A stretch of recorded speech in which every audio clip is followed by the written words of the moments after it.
le seul bruit dans la bibliothèque était le souffle rauque de Gractor, chaque expiration un combat pour chasser les cris qui résonnaient encore dans son crâne. Mes mains, parcheminées de cicatrices blanches, reposaient à plat sur la console froide. Je fixais la grille de données, un océan statique de chiffres verts, jusqu'à ce que mes yeux se brouillent.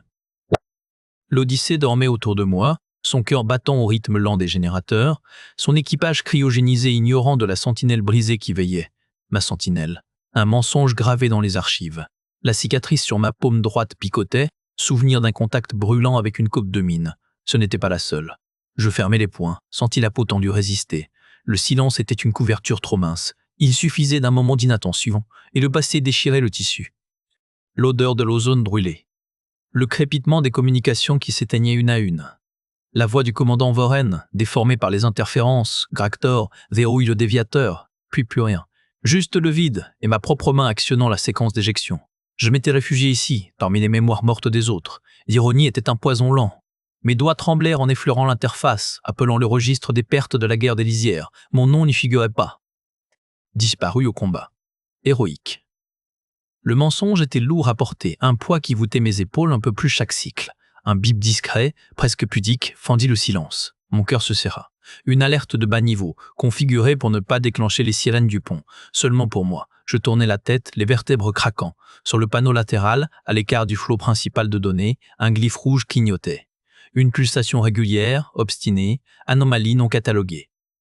Je cliquai dessus. La fenêtre s'ouvrit, minimaliste. Secteur Epsilon. L'air quitta mes poumons. Epsilon, la zone en quarantaine. Le lieu où les rapports classaient les débris de guerre comme inertes et stabilisés. Mon regard se posa sur le schéma du secteur, une cartographie que je connaissais trop bien. Un point clignotait en périphérie, une signature énergétique ténue mais réelle. Une signature qui ne ressemblait à rien dans les archives. Rien, sauf un souvenir enfoui. Le silence venait de se briser. Les données brutes défilaient, une simple suite de fréquences et de vecteurs. Mais sous les chiffres, Gractor entendait déjà une mélodie, une symphonie de cauchemars qu'il connaissait par cœur. Mon doigt traça une courbe sur l'interface. La signature se répétait, un cycle de 37 secondes exactement. Une pulsation magnétique faible, presque noyée dans le fond cosmique. L'Odyssée la classait comme un écho de pulsar, une anomalie géologique sur un planétoïde. Le système était confiant, trop confiant. J'isolais la fréquence. Je l'étirais, je la nettoyais du bruit. Mes mains s'activaient d'elles-mêmes, pilotées par une mémoire musculaire ancienne. Des protocoles de guerre que je n'avais jamais osé effacer. La forme pure émergea sur l'écran. Ce n'était pas un écho, c'était un motif. Un schéma de décharge énergétique précis, mathématiquement élégant et mortellement familier. La pièce devint soudain trop froide. Le silence des archives se changea en une pression physique contre mes tympans. Non. Je lançai une comparaison croisée avec les archives militaires scellées. L'accès nécessitait un code de priorité Oméga, mon ancien code, celui que je m'étais juré de ne jamais réutiliser. Mes doigts tremblèrent au-dessus du clavier. Le métal était froid. Je le saisis. La bibliothèque hésita une microseconde, puis obéit. 2 fenêtres s'alignèrent côte à côte. À gauche, l'anomalie de secteur Epsilon. À droite, le fichier technique vieux de 3 décennies. Mine intelligente McAmblefy signature de veille active. Les courbes se superposaient parfaitement. Aucune marge d'erreur. Un goût de cuivre envahit ma bouche. J'avais mordu l'intérieur de ma joue. La lumière du noyau de contrôle sembla vaciller, se teinter de cette lueur ambrée cauchemardesque que j'avais vue dans le vide, ce jour-là.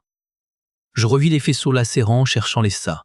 Le crépitement des communications qui s'éteignaient une à une. Le silence après les cris. Elle n'était pas inerte. Elle dormait. Et quelque chose, un graviton erratique, une perturbation de trafic, les avait effleurés, lentement, comme un prédateur aux paupières lourdes. Les seins se réveillaient, lentement, comme un prédateur aux paupières lourdes. Mon doigt tremblant survola l'icône de rapport. Je savais ce qu'il fallait écrire. L'identification formelle, le niveau de menace, l'activation des protocoles de quarantaine totale. Je baissai la main. Le rapport resterait vide. Des sirènes amèneraient l'IRA et ses procédures. Elles amèneraient des vaisseaux de reconnaissance, des scans actifs, du bruit qui réveillerait définitivement les seins. Je m'enfonçais dans mon siège, le cuir usé gémissant. Les fantômes n'étaient plus dans ma tête. Ils étaient là, à quelques heures de dérive, et ils fredonnaient notre arrêt de mort. Je devais trouver une autre voie, une silencieuse. L'hologramme du commandant Lyra, net et rigide, semblait incarner toute l'indifférence de l'Odyssée. Archiviste Gractor, expliquez cette alerte de niveau 1. Sa voix était un scalpel, froide et précise. Je voyais le pli de méfiance au coin de sa bouche, le regard qui évaluait déjà l'instabilité du vieil homme devant elle. Je pris une inspiration qui siffla entre mes dents. Une masse inactive dans le secteur Epsilon, classification confirmée, essaim de mangeuse d'âme, marque Vest. Je projetais les données spectrales brutes sur l'interface partagée, le motif de graviton parasite, la signature thermique résiduelle. Elles sont en dormance, mais quelque chose les a effleurées. Un réveil est imminent. Ses yeux parcoururent les chiffres, sans s'attarder. Les scans longue portée du vaisseau n'ont détecté aucune anomalie. Vos archives datent d'un conflit terminé il y a 3 décennies. Ces choses ne se terminent pas, elles patientent. Mes mains, sur le panneau de contrôle, ne tremblaient plus. Une étrange tranquillité m'avait saisi, celle du condamné qui prononce sa dernière vérité. Protocole Gamma 9. Quarantaine absolue et changement de trajectoire immédiat. Éloignement minimal, 1 parsec. Zira croisa les bras. Son uniforme ne faisait pas un pli. Le protocole Gamma 9 est une mesure de temps de guerre. Il exige l'arrêt des systèmes de stase secondaires. Nous risquons de perdre 2000 colons.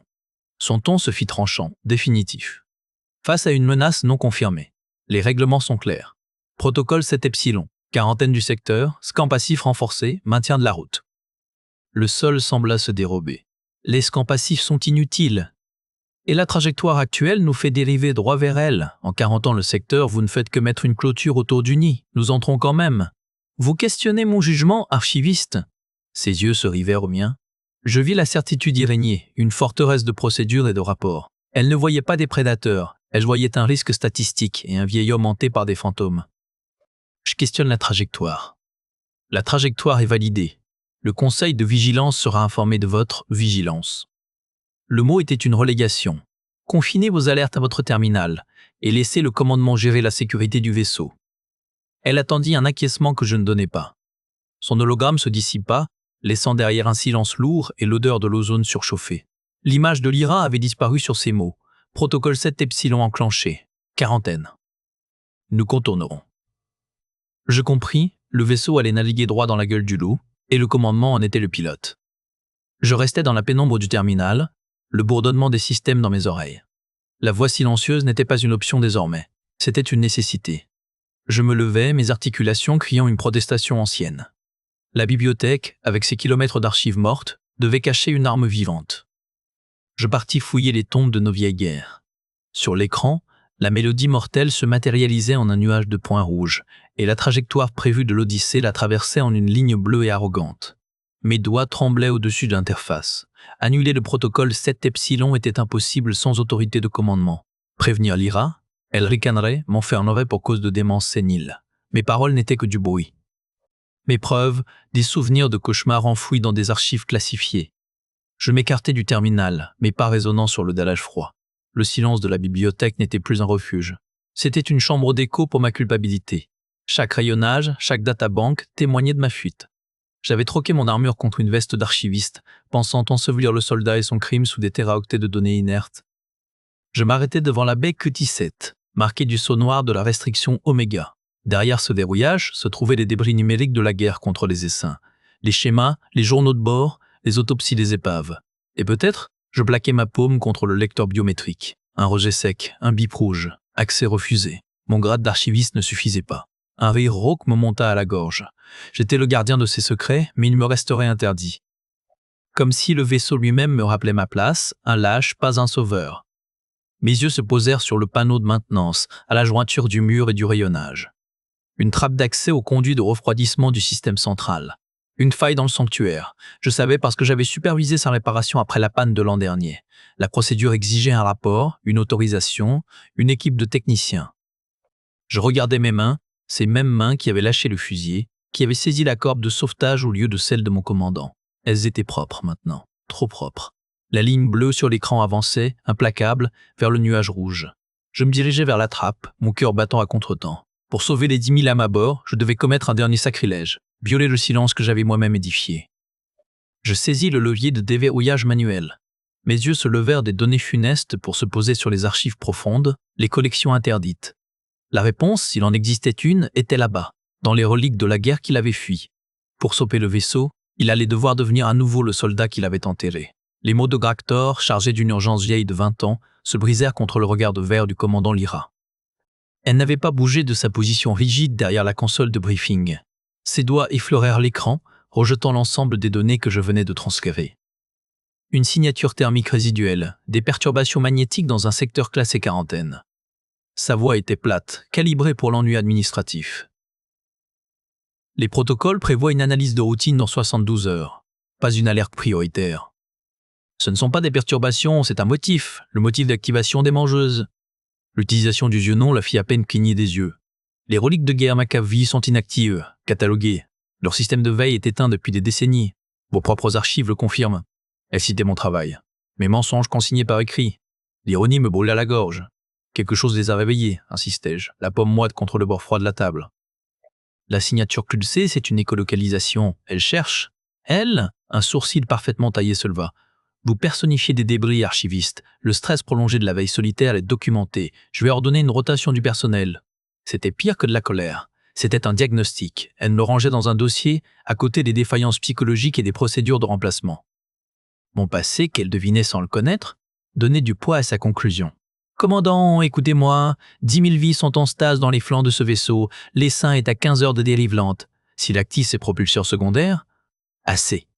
Le mot tomba comme une dalle. Elle se leva, l'uniforme sans un pli. Vous avez outrepassé vos fonctions en accédant au senseur tactique. Vous semez la panique sur la base de conjectures.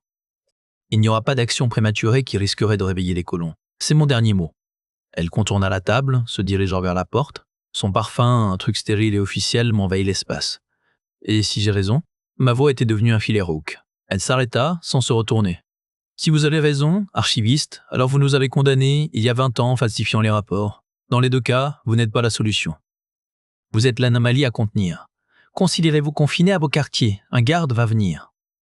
La porte coulissa, puis se referma sur son dos droit. Je restais là, les mains ancrées dans le métal froid. L'humiliation était un acide, mais derrière brûlait une conviction plus froide. Elle avait raison sur un point, j'étais une anomalie. Le protocole ne pouvait pas me sauver. Il fallait donc le briser. La porte du briefing se verrouilla derrière moi avec un clic définitif. Dans le silence qui suivit, une seule pensée résonna. Il allait devoir devenir le criminel qu'on croyait qu'il était. Je tournais à l'opposé de mes quartiers. Mes pas m'entraînaient vers les bas-fonds techniques, là où les systèmes de surveillance étaient aveugles. Il me fallait des yeux autres que les miens. Il me fallait trouver la technicienne, Kaela, celle qui écoutait la musique des machines. Elle était ma seule trahison possible. Les lois du silence étaient faites pour être brisées. Gractor le découvrit en forçant les serrures numériques de son propre enfer. Les bas-fonds techniques sentaient l'ozone et la poussière froide.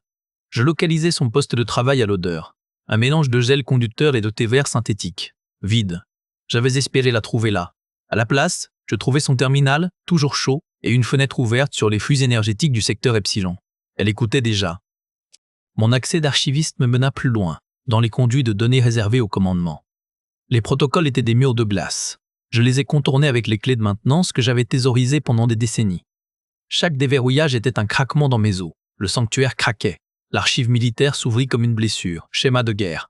Rapport d'engagement. L'MCAS vie, mangeuse. Leur signature de proie. Et le prototype, le schéma du déviateur silencieux. Un piège magnétique conçu pour les étouffer. Les données étaient lacunaires, corrompues.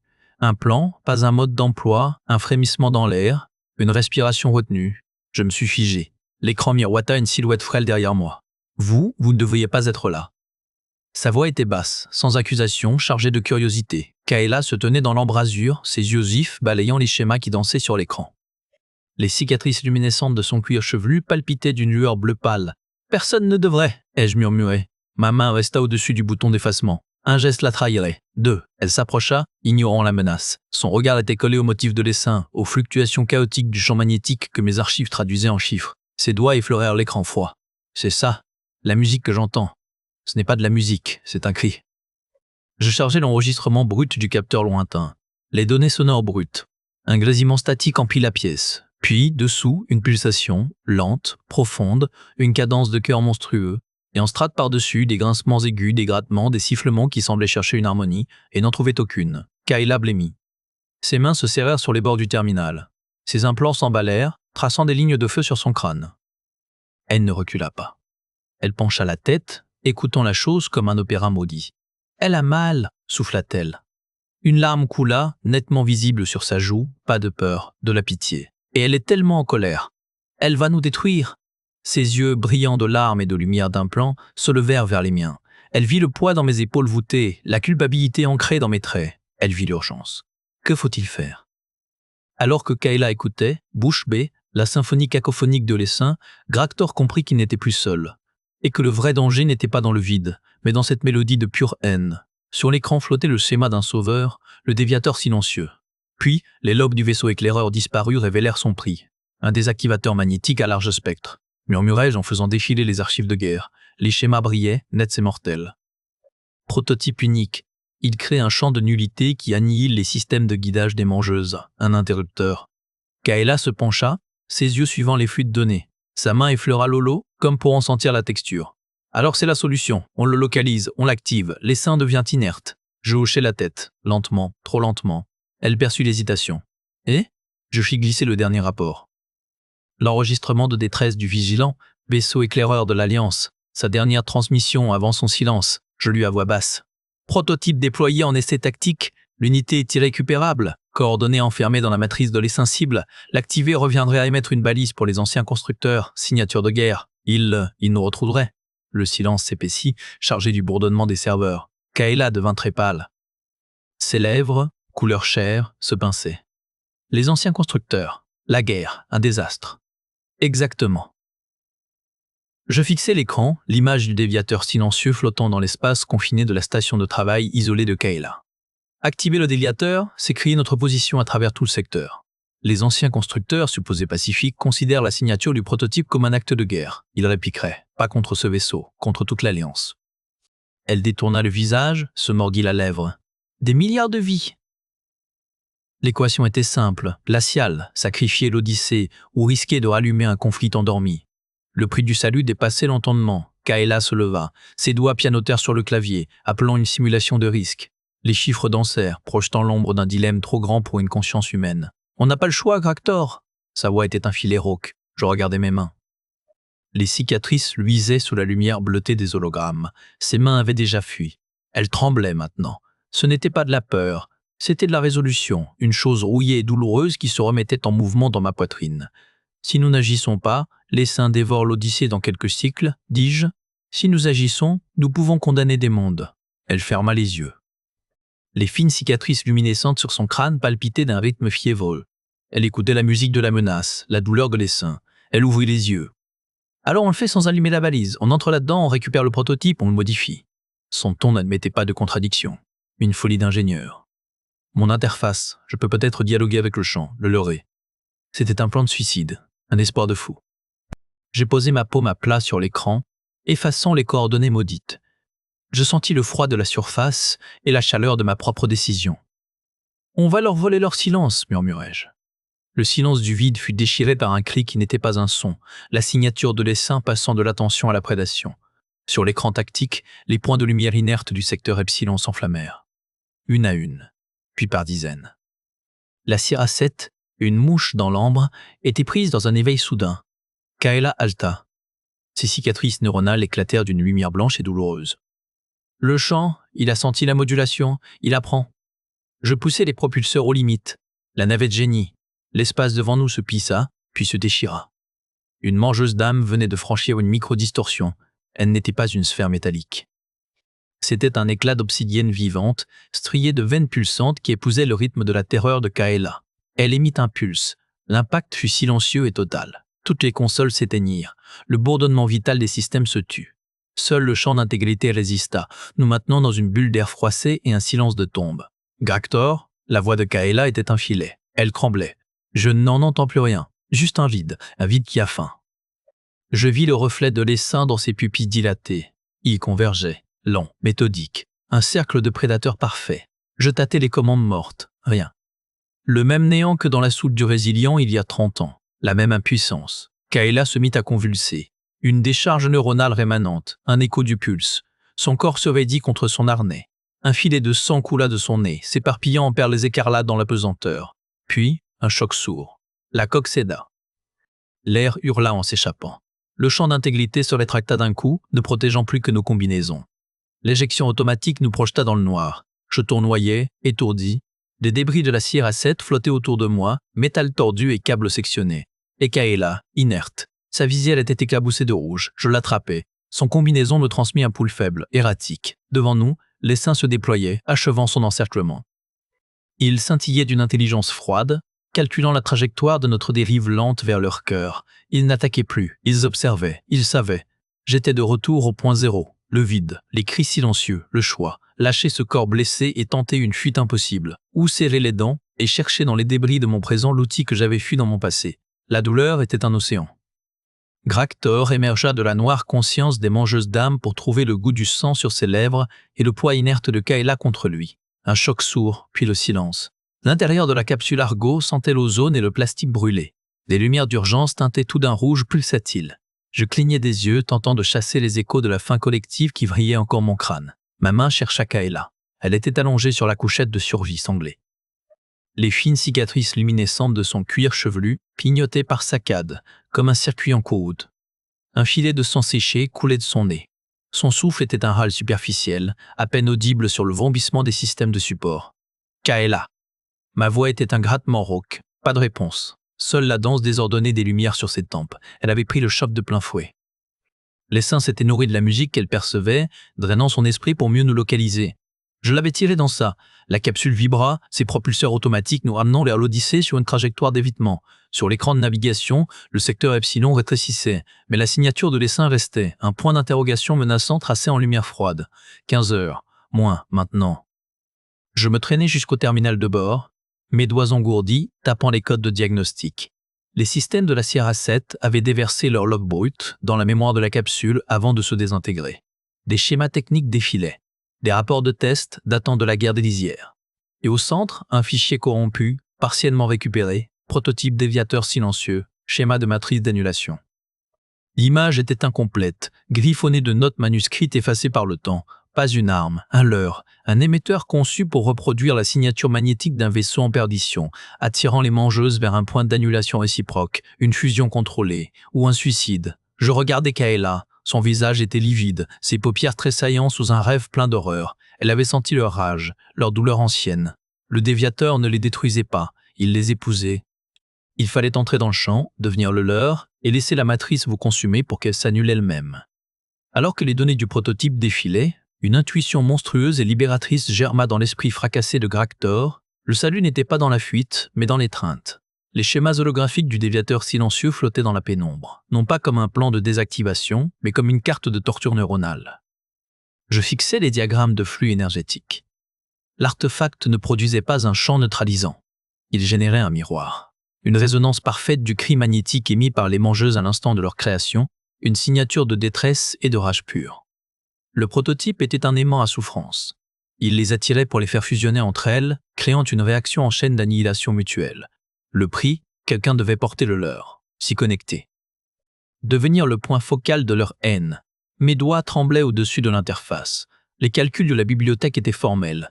Pour générer un signal assez puissant depuis le noyau de contrôle, il fallait une interface neurale directe, une grève de conscience avec la matrice du déviateur.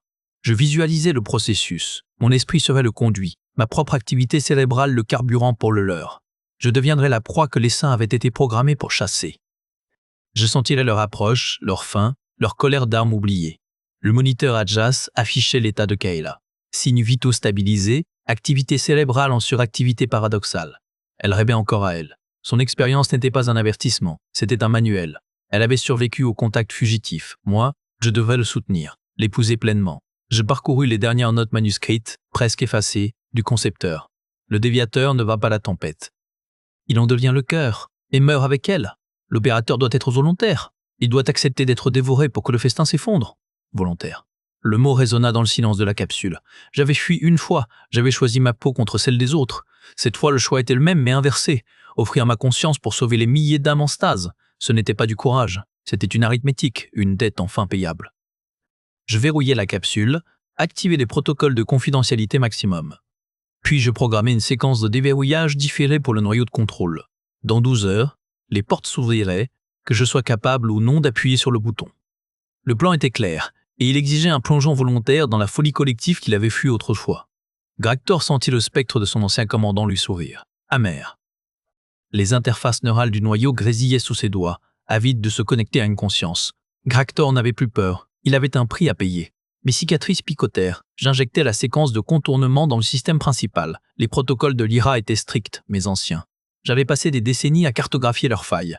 Le noyau accepta le lien piraté avec un gémissement de circuit surchargé. La puissance de calcul de la bibliothèque s'ouvrit à moi. Un océan de données glacées. Je l'orientai vers le point unique dans le secteur Epsilon, la signature du déviateur silencieux, enfouie dans le ventre de l'essaim. L'outil était un piège, je le savais. Il avait été conçu pour se lier à une conscience pilote, pour dévier l'attaque en détournant l'intention. L'opérateur devait entrer dans la matrice des mangeuses, devenir un point de contradiction dans leur essaim. Personne n'en était jamais revenu intact. La connexion s'établit. Un fil ténu d'énergie pure, tendu à travers le vide, agrippant le prototype perdu. Le déviateur répondit par une pulsation sourde, une faim. Je dus m'interrompre. La nausée me plia en deux. Je crachai un acide amer sur le dallage du noyau. Mon corps se révoltait déjà contre ce à quoi mon esprit était condamné. Je me traînai jusqu'à l'infirmerie des bas-fonds. L'air y sentait l'antiseptique et la sueur. Kaela reposait sur la couche, inconsciente, branchée aux fluides vitaux. Son front était brûlant. La fièvre luttait contre ce que l'essaim avait tenté de lui prendre. Je m'assis sur le tabouret. « Ils m'ont traité de fou », dis-je à son silence. Ma voix était un gravier dans l'obscurité. « Ils avaient raison, seul un fou ferait ce que je vais faire, ou un coupable. » Je pris sa main. La chaleur était presque vivante. « Tu avais détecté les flux, tu as essayé, ils ne t'écouteront pas non plus à ton réveil. » Dis-leur que l'archiviste a fait sa dernière correction. Je ne savais pas si c'était pour elle ou pour moi. Une confession jetée dans le puits d'une inconscience. Aucune absolution n'en remonterait. Ses doigts tremblèrent. Un réflexe nerveux, rien de plus. Je le pris pour un acquiescement. Je posai une main sur le front brûlant de Kaela. Cette fois, je reste. Puis je retournai dans le noyau, prêt à m'offrir en pâture aux fantômes. Le lien neural s'établit dans un hurlement silencieux.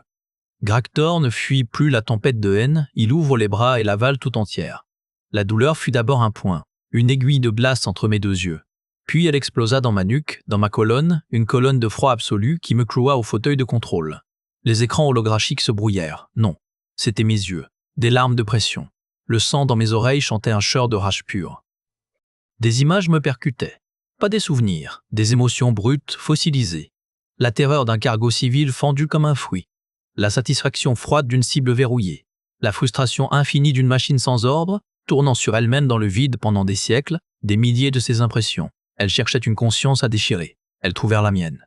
Je revécus le hangar du vigilant. Les cris de mon commandant, étouffés par l'implosion atmosphérique. La lueur d'une mangeuse à 2 mètres, son champ magnétique agrippant déjà la combinaison du lieutenant Varn. Ma propre main, sur la commande de sa manuelle. La porte qui s'était scellée. Le silence soudain. La culpabilité, ma vieille compagne, hurla avec les autres voix. Elle formait le noyau, l'aimant de toute cette souffrance. Je ne la repoussais pas. Je l'étreignis. Je la reconnus. C'était la clé. Je suis là, pensais-je, ou le dis-je. Ma mâchoire était un bloc de fer. Vous avez raison. La tempête hésita. La haine cherchait une résistance, un mur contre lequel se briser. Elle ne trouvait qu'un puits. Moi, je me vidais de tout, sauf de ce fait, j'avais fui. Je méritais cela. L'acceptation fut une lame plus tranchante que toute leur fureur. Elle coupa le lien de causalité. La rage, privée de son opposé, commença à tourner en rond dans l'espace de ma conscience. Une faille, une microseconde de confusion dans le signal collectif. Mes doigts, engourdis, s'enfoncèrent dans les commandes tactiles. Je ne contrôlais plus mon corps. J'étais un circuit, un conduit. La tempête passa à travers moi, trouva le chemin que je lui offrais, la séquence d'activation du déviateur silencieux. Sur l'écran principal, une lumière mauve irradia du prototype endormi. Une vague d'énergie neutre, un silence absolu sous forme de rayonnement, se propagea dans le secteur Epsilon. Les points rouges de l'essaim vacillèrent. Un à un, ils s'éteignirent. Le silence qui tomba dans le noyau fut plus lourd que le vacarme, physique. J'étais étalé sur le fauteuil, tremblant des pieds à la tête, la bouche pleine du goût de cuivre et de vide. Sur les écrans, le secteur n'était plus qu'un champ de débris inerte. L'Odyssée était sauve. Les colons dormiraient. J'expirais. Un souffle qui sentait la paix pour la première fois depuis des décennies. Puis le système d'alerte beugla. Des nouveaux contacts. Des signatures de propulsion massive, verrouillant des trajectoires d'interception. Des vaisseaux de guerre terriens. Leur premier message clignotait sur l'écran de communication, froid et accusateur. « Rendez le déviateur ». Les 3 hologrammes du conseil militaire terrien scintillaient d'une froideur administrative, mais le véritable jugement se tenait à côté d'eux, dans le regard d'acier du commandant Lyra. Vous avez violé une quarantaine, détourné du matériel classifié et exposé ce vaisseau à un risque incalculable. Sa voix coupait l'air du noyau. Votre dernière chance est une coopération totale. Je fixai le message sur l'écran. Rendez le déviateur. Ils ne demandaient pas de compte-rendu. Ils exigeaient l'arme. Le déviateur n'est pas une arme, mes cordes vocales semblaient frotter à vif. C'est un piège, il attire la conscience des mangeuses en émulant une signature neurale de détresse. Pour l'activer, il faut un esprit en souffrance, un leurre vivant. L'un des hologrammes parla, une voix synthétique et plate. Vos allégations sont contredites par les archives. Les archives mentent. Je sentis le poids de chaque année de silence. La bataille de la lisière gamma. Le rapport officiel cite un dysfonctionnement du blindage. La vérité, c'est que j'ai ordonné la retraite. J'ai abandonné le vaisseau amiral et 300 âmes en mangeuses pour sauver ma propre coque. Les plans du déviateur étaient à bord. Je les ai récupérés sur les débris. Personne n'a voulu savoir comment. Le silence se densifia. Lyra ne bougeait pas, mais une tension parcourut sa mâchoire. « Pourquoi ce mensonge maintenant ?» demanda-t-elle. « Parce que l'essaim est éteint. Je l'ai attiré avec ma propre tête. Mon esprit était là-bas. » Je m'appuyais sur la console pour ne pas tomber. Les données de la Sierra 7 sont dans le réseau principal. Vérifiez les signatures résiduelles dans le secteur Epsilon. Vérifiez l'activité onirique de Kaela. Elle est connectée à leur champ de conscience résiduel. Elle peut vous le confirmer si elle survit. Je vis ses yeux passer de l'écran des scanners à mon visage. Elle lisait les données en temps réel, les courbes de l'activité cérébrale de Kaela qui épousaient étrangement les fréquences résiduelles du champ de débris. Le conseil exige la remise du prototype, répéta l'hologramme. Lyra tourna lentement la tête vers la projection. Le prototype est fusionné avec les restes de l'essaim. Il est inopérant. Son ton était neutre, mais son poing était serré derrière son dos. La menace du secteur Epsilon est neutralisée. La priorité est maintenant le sauvetage du Dr Kaela et la sécurisation des débris. Le silence qui suivit mon récit fut plus lourd que toutes les accusations. Lyra ne me fixait plus avec du mépris, mais avec l'horreur froide de quelqu'un qui venait de regarder dans un abîme. La douleur était un soleil blanc à l'intérieur de son crâne. Chaque mangeuse d'âme qui mordait à l'hameçon de sa conscience était un éclat de verre brûlant arraché à son esprit. Les données du noyau défilaient sur le dôme de visualisation, une tempête silencieuse de signatures psychiques convergeant vers moi. Le déviateur fonctionnait. Il pompait mes souvenirs, ma peur, ma culpabilité, l'appât parfait, poussée de chaleur sur les boucliers latéraux, cria un technicien, la voix fendue par la panique. Je ne pouvais pas tourner la tête. Le fauteuil d'interface me tenait prisonnier, les électrodes soudées à mes tempes. Dans le reflet déformé de l'écran, je voyais Lyra, immobile. Elle regardait les vecteurs d'approche de l'essaim se resserrer comme un point autour du vaisseau, puis son regard revenait vers moi. Ce n'était plus de la colère. C'était de la compréhension. L'horreur froide de comprendre le mécanisme. Un nouveau pic traversa mon cortex. J'étouffai un cri. La salle vacilla. Kaela. Dans la brume de la douleur, j'entrevoyais des fragments, pas les miens. Des images de monde calciné, de cris étouffés dans le vide, la fin ancienne géométrique des mangeuses. Son rêve était devenu un pont. Je tirais les seins vers moi, à travers lui. L'intégrité neurale de l'opérateur chute à 20%, annonça la voix synthétique du système. Risque de fusion psychique permanente, Lyra se raidit. Ses doigts pianotèrent sur son terminal. Elle n'ordonna pas l'arrêt. Elle ajusta les boucliers, canalisant toute l'énergie vers la protection du noyau. Un assentiment silencieux, un paiement accepté, l'essaim frappa. Pas un impact physique, une absence. Le silence devint absolu, tangible, un poids qui écrasait les tympans. Sur les écrans, les signatures psychiques s'emballèrent puis s'effondrèrent l'une après l'autre, avalées par le néant que le déviateur générait. C'était une annihilation propre, aucune explosion. Juste une extinction. La douleur en moi atteignit son paroxysme. Un filament blanc et pur, puis se brisa. Le silence qui suivit était différent. Vide, épuisé. Les alarmes s'éteignirent. Les lumières du noyau repassèrent au bleu pâle opérationnel. Je sentis les électrodes se détacher de mes tempes avec un cliquetis mécanique. Je tombais en avant, mes mains agrippant les accoudoirs pour ne pas m'effondrer sur le sol froid. Ma propre pensée était diffuse, éparpillée. Des morceaux manquaient. D'autres, qui n'étaient pas à moi, y traînaient. Quand le silence final retomba, il ne restait plus dans le secteur Epsilon qu'un champ de poussière stellaire et un homme brisé, encore connecté à une machine désormais muette. Des pas approchèrent. Des bottes impeccables s'arrêtèrent dans mon champ de vision réduit. Je levai la tête avec un effort qui fit grincer mes vertèbres. Lyra me regardait. Elle ne tendit pas la main. Elle ne dit rien. Elle posa simplement une couverture de survie sur mes épaules, le geste protocolaire pour un choc thermique. Son visage était creusé, plus vieux. « Le docteur Kaela respire par elle-même », dit-elle enfin, d'une voix neutre mais sans sa rigidité martiale d'avant. Les interférences oniriques ont cessé. Elle tourna les yeux vers l'écran principal, vers le champ de débris inerte. C'est terminé. Je hochai la tête, un mouvement lent et douloureux. Le goût de cuivre dans ma bouche était le mien. Le vide dans un coin de mon esprit, là où résidait le souvenir précis de la peur qui m'avait fait fuir, ne l'était pas. Je l'avais donné. L'essaim l'avait emporté avec lui. J'avais payé. La lumière de l'infirmerie était trop douce. Gractor percevait chaque photon comme un rappel du néant blanc qui avait dévoré l'essaim. et une partie de lui-même. J'avais payé. La douleur était un fond sonore permanent, une brume électrique dans mes membres. Les machines bourdonnaient, leurs lignes de données traçant l'étendue des dégâts. Le médecin, une silhouette floue en blouse bleue, ajusta un cathéter sur mon bras. Ses doigts étaient efficaces, impersonnels. L'activité neurale se stabilise. Les lésions sont circonscrites. Sa voix était étouffée par le sifflement dans mes oreilles. Je tournai la tête. Lyra se tenait près de la porte, raide dans son uniforme. Elle observait l'écran au pied du lit voisin. L'écran où les courbes de Kayla dessinaient une respiration régulière, profonde, libérée du pic affolé des heures précédentes. Elle ouvre les yeux, annonça le médecin. Kayla cligna, regard vitreux fixant le plafond. Puis ses pupilles se contractèrent, cherchant une encre. Elles se posèrent sur moi. Aucune horreur.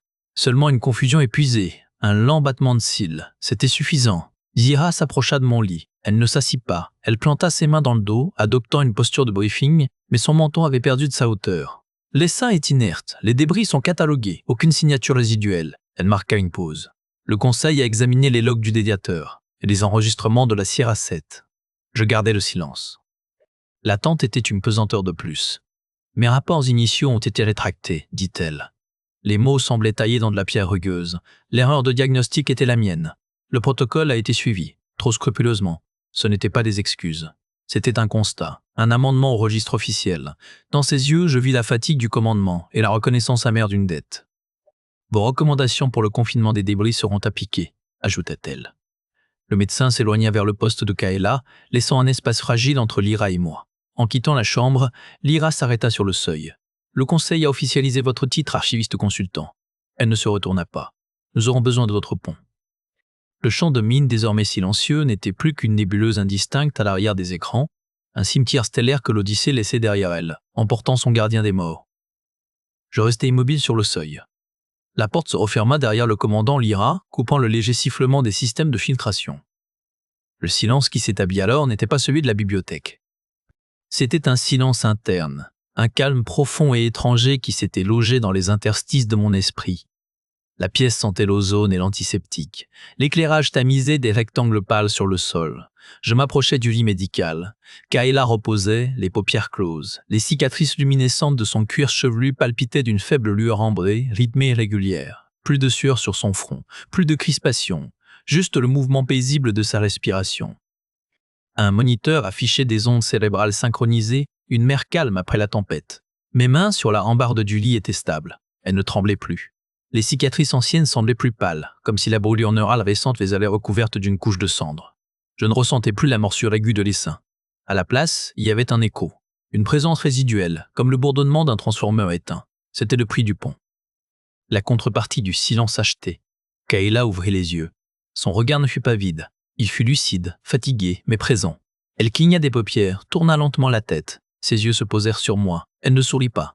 Son visage exprima une reconnaissance silencieuse, puis une interrogation douloureuse. « Gractor ?» Sa voix était rauque-usée, je hochai la tête. Les mots me vinrent simples. L'essaim est désintégré, le secteur est net. Elle ferma les yeux un instant, assimilant. Quand elle les rouvrit, une lueur plus vive y brillait. J'ai entendu, pendant tout ce temps, une musique qui s'est éteinte. Sa main se souleva, faible, et elle indiqua son propre front. Ce n'est plus une clameur, c'est un souvenir. Je compris. Elle portait aussi une empreinte. La sienne était une mélodie devenue hérésie. La mienne était un silence de cimetière, deux versants du même événement. Le commandant Lyra parlait d'un titre, dit Kayla après un moment. Archiviste consultant. Un nom, répondis-je, pour une fonction. Laquelle? Je tournai mon regard vers la grande baie de l'observatoire. Au-delà du verre, les étoiles filaient, des traînées de lumière froide. L'Odyssée fendait le noir, emportant ces milliers d'âmes endormies vers une terre qui n'avait jamais connu le goût de la peur. Être un avertissement, dis-je, se tenir à la frontière. S'assurer que la mémoire ne se dissout pas dans le confort du voyage. Kayla acquiesça lentement. Alors quelqu'un doit archiver l'avertissement. Je la regardais. La détermination sur son visage fragile était plus solide que l'acier de la coque. Elle avait été dans la gueule de la chose. Elle en était revenue. Cela lui donnait un droit. Oui, concédai-je. Le médecin revint, procéda à une série de vérifications. Kayla supporta les examens avec une patience lasse. Son pronostic était favorable. Une convalescence neurale mais une récupération totale attendue. On lui avait offert le poste de chef des archives dynamiques. Elle avait accepté. Je quittai l'infirmerie lorsque le sommeil la reprit, un vrai sommeil cette fois. Les couloirs menant à la bibliothèque étaient déserts. Mes pas ne faisaient aucun bruit sur le revêtement absorbant. Les portes du noyau de contrôle principal étaient scellées, un sceau administratif croisé avec mon empreinte biométrique. À l'intérieur, dans une chambre blindée au cœur même de la salle des cartes stellaires, le déviateur silencieux reposait, désactivé, draineur éteint. Il n'était plus qu'une forme de métal froid, un monument à la nécessité terrible. J'étais son seul gardien, son seul geôlier. Je ne me rendis pas dans mes anciens quartiers. Ils avaient été attribués à un technicien de pont. Mon nouvel espace était une alcôve adjacente à la salle des cartes, avec une couchette, un terminal et une vue directe sur les écrans de veille du secteur Epsilon, désormais marqués négatifs, débris inertes, une cellule de moins de soldats. Elle me convenait. Les cycles passèrent, un mois lunaire. L'Odyssée avançait, régulière, implacable. Les rapports du commandement me parvenaient. Lyra dirigeait avec une rigueur différente. Les ordres étaient toujours nets, mais on y sentait désormais l'empreinte du doute, cette petite faille salutaire qui oblige à écouter. Elle me consultait sur les protocoles de quarantaine, sur l'analyse des signatures énergétiques résiduelles. Nos échanges étaient brefs, techniques.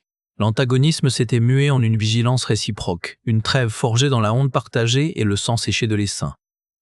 Elle marchait dans la bibliothèque, ses doigts efficaces effleurant les interfaces, restaurant des données corrompues.